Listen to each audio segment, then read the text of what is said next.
It was Sony's turn at the mic yesterday at E3, and they didn't disappoint, but they may have also weirded us out a bit too. It's Tuesday, June 12th, and the PlayStation maker debuted or updated numerous games, but two that stood out were the combat-heavy The Last of Us Part 2 and the especially combat-light, and definitely different, Stranding. Both are on the way, but Sony didn't give release dates for either game. The Last of Us trailer gets going with some downtime for Ellie and even a bit of romance, but quickly transitions to some brutal gameplay, not against the typical zombie hordes, but against actual human hordes doing unspeakable things out in the wilderness. Check out the full trailer at the link, but a quick heads up, it's definitely adults only and probably not for sharing with coworkers.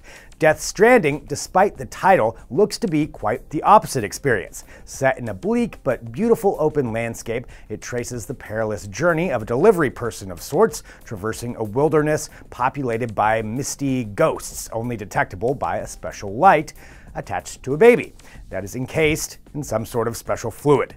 Like we said, pretty damn weird. And the ghosts, while apparently indifferent to some degree, attack at one point, so there is a certain menace to the game as well. We've got the extended trailers to both games in our full coverage of all of Sony's announcements, so check them out at the link. We've been spending time with HTC's latest top-of-the-line smartphone, the U12 Plus. There is no non-Plus version, FYI, and while the idea of a phone with no real buttons sounds interesting, in the case of the U12, it's an idea apparently not quite ready for prime time.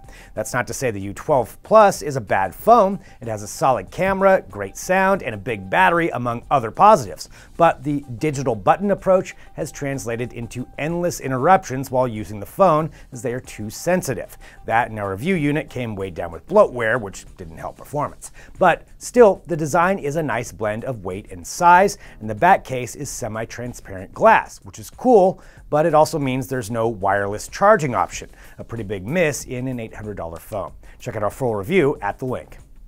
More phone news. Digitimes is reporting that Apple is going to ditch their Lightning connector for USB-C, perhaps as early as next year. USB-C has become the de facto standard across the tech industry for both power and data transfer, and it also meets one core Apple design goal: simplicity.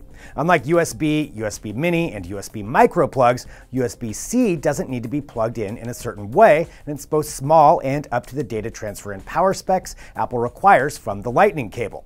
Apple's been fairly quick to integrate USB-C into their laptops. In fact, that's the only port on the machines, much to the dismay of some users. So we'd say this rumor definitely has legs, and we wouldn't be surprised at all to see future iPhones, iPads, and pretty much everything Apple has adopt the port. What do you think? Smart move by Apple? Let us know in our YouTube comment section. And that'll do it for DT Daily today. Of course, head on over to digitaltrends.com for all the latest news and check out our Facebook page and YouTube channel. Thanks for watching. We'll see you tomorrow.